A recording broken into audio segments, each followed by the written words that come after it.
All right, so I see that Dr. Debbie has brought a little prop here to help us better understand our anatomy down there, and especially if you're checking yourselves for the first time, we need to know what we're seeing. So why don't you walk us through this? Sure. Walk us through. Well, Lana, pay attention. Okay?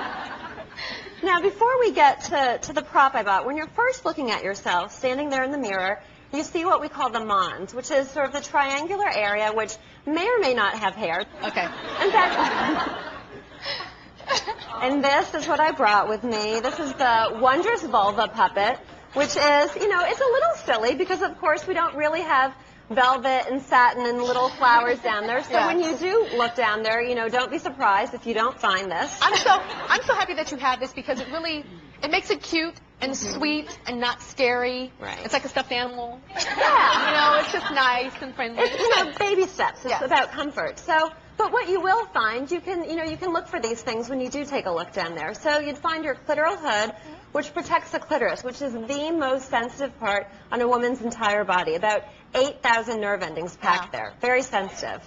You'll find the labia majora, which we also call the outer lips. The labia minora, which sometimes you'll hear called the inner lips. And this is probably the part of a woman's genitals that she might feel the most worried or self-conscious about and might think, are they too big? Are they too little? Why is one side bigger than the other? Why is it this color rather than that color? And they don't look like they do in the book I saw or a diagram I saw.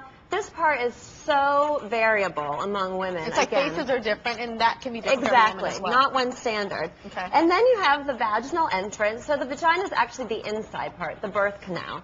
And about 15% of women have pretty severe, chronic, ongoing pain that they might want help for a doctor from, but not many women know that it's unusual to have pain. So if you have pain, go to your doctor. You've got the urethra, which is where women pee from, and that's important to know. Dr. Debbie, so many women think that you pee and have a baby from the same hole. So many people think you... That's oh, no. So many people think that. They really do. So it's good that you're saying that. Absolutely. There are different parts. You don't pee from your clitoris. You don't pee from the vagina. You pee from the urethra.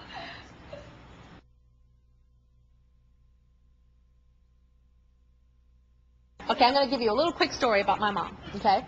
My late teens, right when I was about to go to college, my mother asked me, had I ever seen myself down there? She said, it's important to know what you look like because if there's something wrong, you should know the difference between healthy and unhealthy. And I said, oh gosh, Mama, I never looked at that, no way. She gave me a hand mirror, and she talked me through everything, not in the same room, which we're going to do some same room stuff in the show today, but we're going to get to that in a little bit. But not in the same room, but she talked me through, and she said, now take this hand mirror, and I want you to go look at yourself and study yourself, because it's just another part of your body that needs to be healthy, just like your eyes and your nose and your ears and your mouth and everything else. And I did that. So I want you to do that tonight. Okay. Okay?